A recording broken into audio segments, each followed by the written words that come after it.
Hello, everybody. This week we're going to go into chapters 4 and 5 with regards to the Parson books.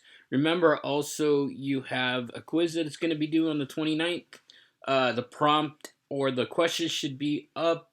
Go ahead and take a look at it. And if you have any questions, let me know.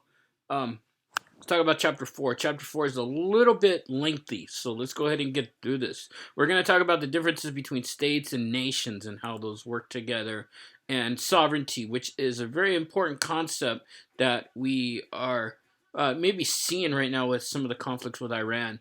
Um, well, when we talk about the state, that's more of the organization that runs the country, or a kind of a government. Um,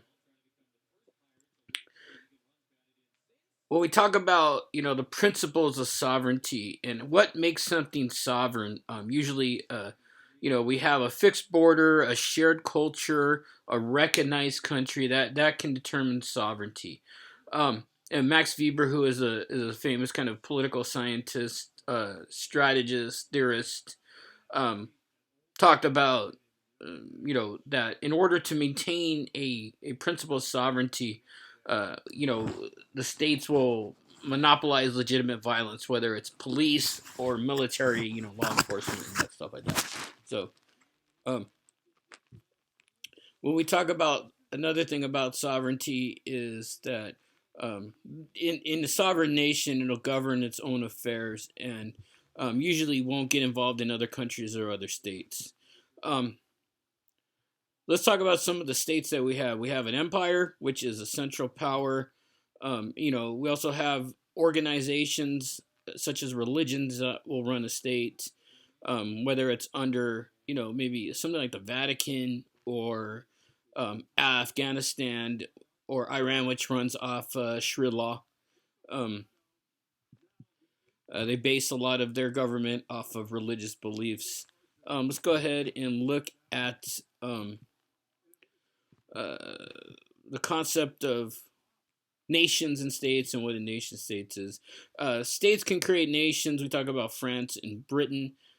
States create nations, encourage loyalty, build armies, encourage kind of a nationalist pride. So let's not get hung up on this word nationalism because it can have a very, very different meaning. When we usually hear the word nationalism, we think maybe about kind of the Nazis or fascism. Um, but we'll get more into that. And when nations create states, we have places like Germany, Italy, and Japan, where people saw themselves as different from the governing state. Usually a common language, a cultural identity, but in a sense, some of the power is a little bit more decentralized. Um, let's go ahead and take a look at some of the problems that comes out of decolonization. Um, Iraq that we've seen a lot of problems with, Afghanistan that we've seen a lot of problems with. These eventually can be considered failed states, which we'll talk about in a minute.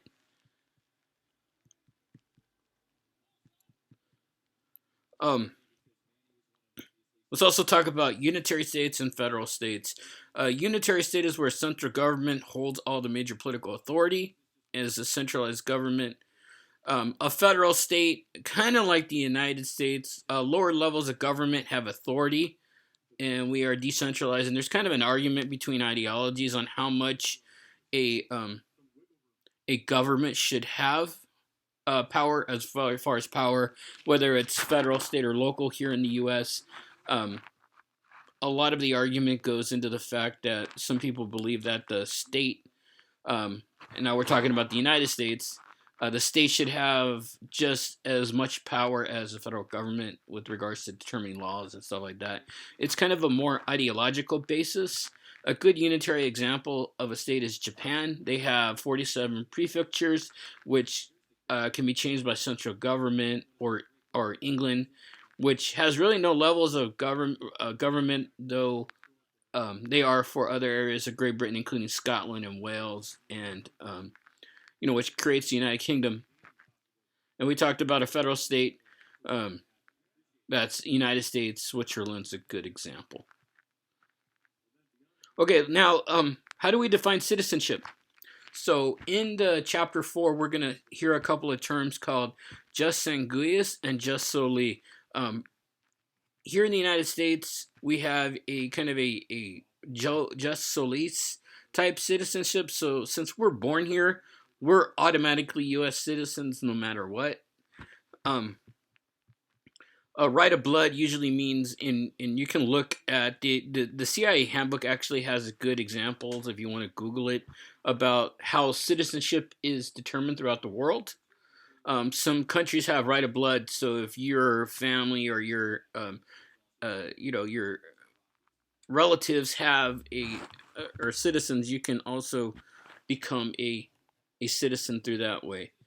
Um, but as we know, I think the easiest thing to recognize is the United States, where we have um, birthright citizenship. Since we're born here in the territory, we are citizens.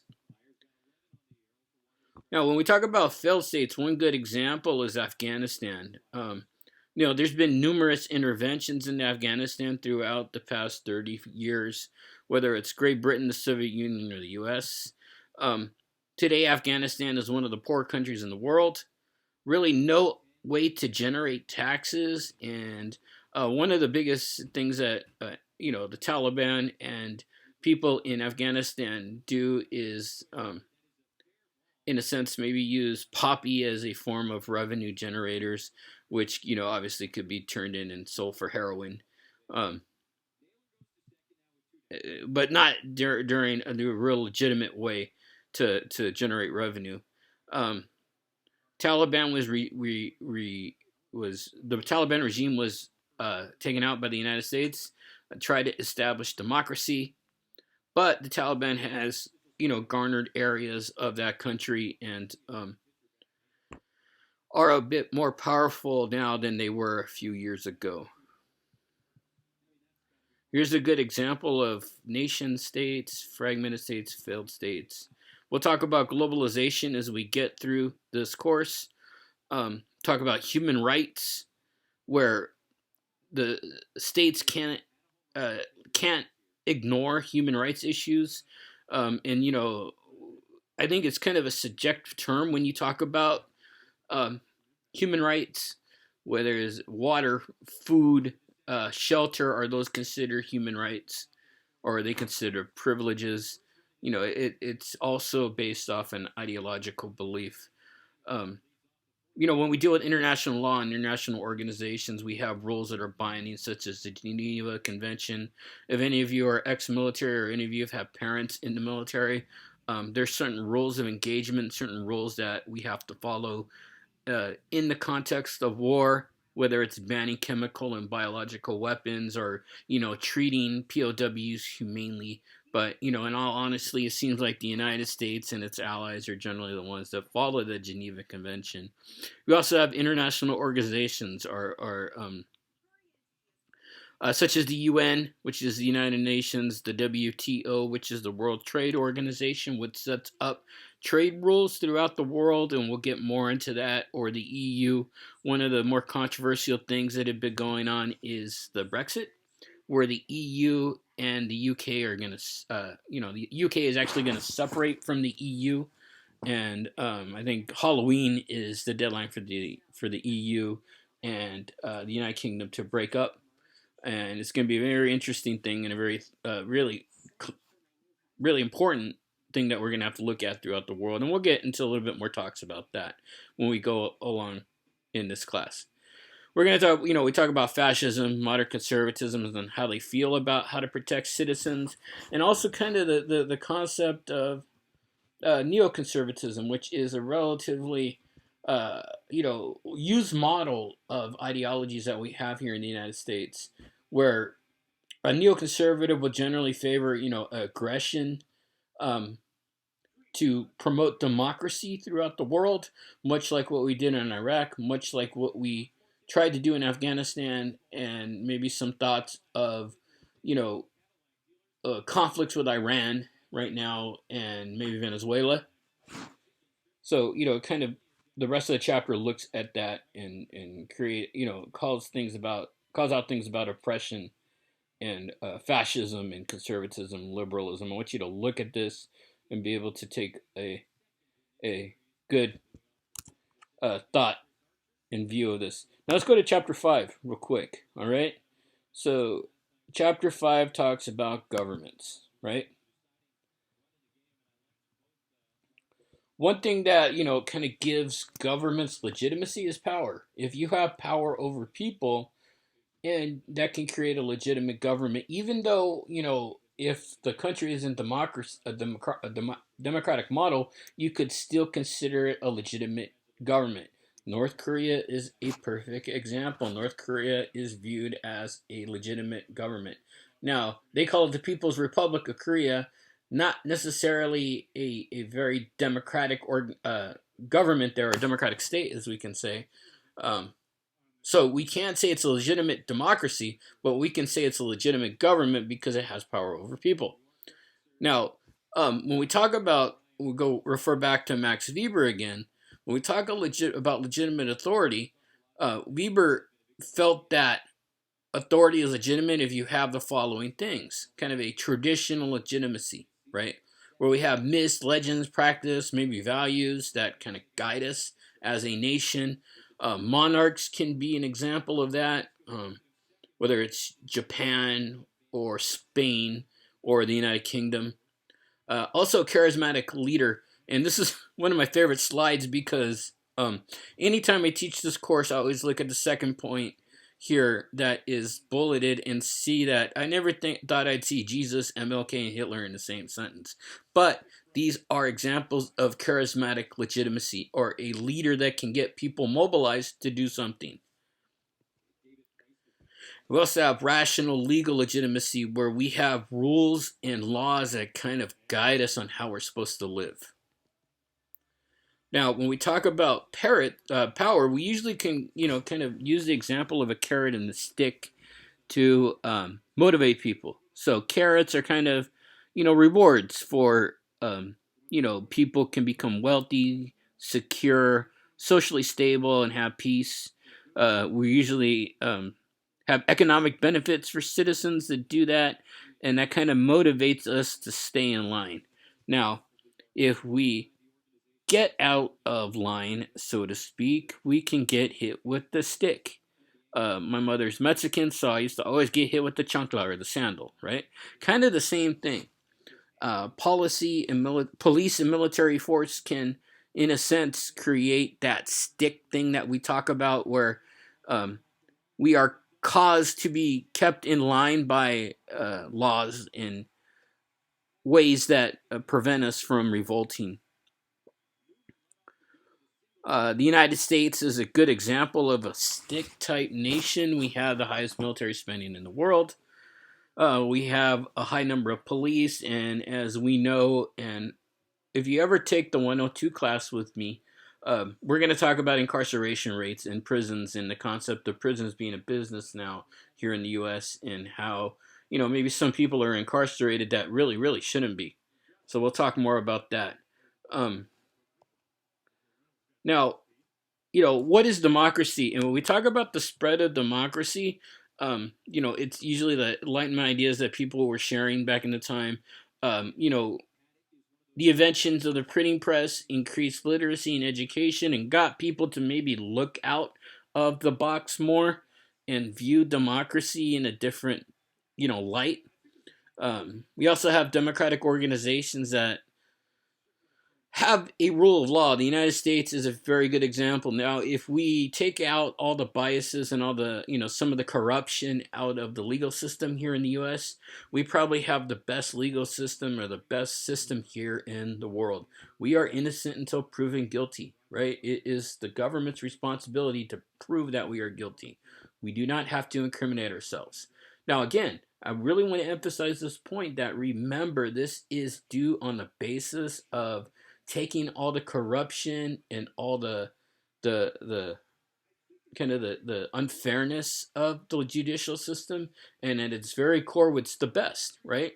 If we have a grievance with somebody, by the Seventh Amendment, we can sue somebody, right? Now, when we have to talk about democracies, some of the first waves of democracy were back, as we know, in North America and Europe. We also had a second wave after World War II, when Germany was split in half, and the west part was the democratic part, and the east part was the evil specter of communism, which we'll talk about. And the third wave began in the 70s and the 80s, and even into the 2000s. After the 1989, the fall of the Soviet Union, we saw a lot of the Eastern European countries become more democratic, and we saw an attempt of democratization in 2000s in Iraq and Afghanistan. We'll talk about the Arab Spring a little bit later in class. I have a pretty good video that I'll post about the Arab Spring. The Arab Spring was a group of countries that had revolutions within them. Egypt, Libya, Yemen, just off the top of my head, Syria, Tunisia, where some of these countries try to convert to a little bit more democratic types of government, and it worked in some countries, but it didn't work in others, and we'll talk about that. Here's some examples of democracies and how democratic countries are. Now, when we talk about direct democracy and representation of the people, direct democracy, and again, if you take my 102 class, we're going to talk a little bit more depth of direct democracy. And what direct democracy is the fact that the people have a voice in government directly. California is a very, very good example. We have propositions or initiatives that we can vote on. And direct democracy gives us the ability to vote for policies that might be, put on by the government. We also here in the United States as a whole have representative democracy, where we choose our leaders to represent us in Congress. Now, when we talk about what are some of our individual rights here as far as representation, we're allowed to vote, allowed to express our views, allowed to protest, allowed to mobilize, and we have the ability to prevent representatives from curtailing our rights once elected. We have ways of getting people voted out at re-election time. And, one of the concepts that is kind of confusing with regards to suffrage here in the U.S., in order to vote here in the U.S., we have two criterias. You have to be a U.S. citizen and you have to be 18, right? That's just the basis of being able to vote. Now, if you look at, some of the, restrictions on voting that we have, those come out of the states. The states can make individual laws about who can vote and who cannot vote, right? It kind of comes to a controversial topic with regards to, maybe taking away people's rights to vote that have committed some type of crime or whatever. There are disqualifying felonies, and they're different from state to state. And it's one of the, the more interesting things that has come out in the world. I mean, here in the U.S., where what restrictions should we put on people voting, right? Robert Downey Jr., probably one of the most famous people in the world, Iron Man, Tony Stark, right, had a problem in the 90s. Big problem, big drug problem, right? So he's getting arrested. He did some time, got out, cleaned himself up, had his right to vote taken away because he was a convicted felon.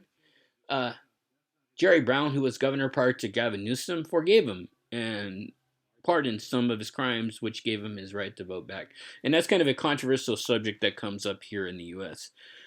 Also, one thing is, in order to kind of, prevent something called the tyranny of the majority, we have checks and balances here in the United States that prevents the tyranny of the majority, where our rights are still protected, even if we're in the minority. There's some, obvious views of liberal democracies. Some liberal democracies can also use traditional themes such as a constitutional monarchy, which exists in England, Japan, Denmark, Spain, where the leaders will have political authorities. Keep going a little bit. Illiberal democracies, go ahead and read through that, where they kind of play that they're a democracy, but not really.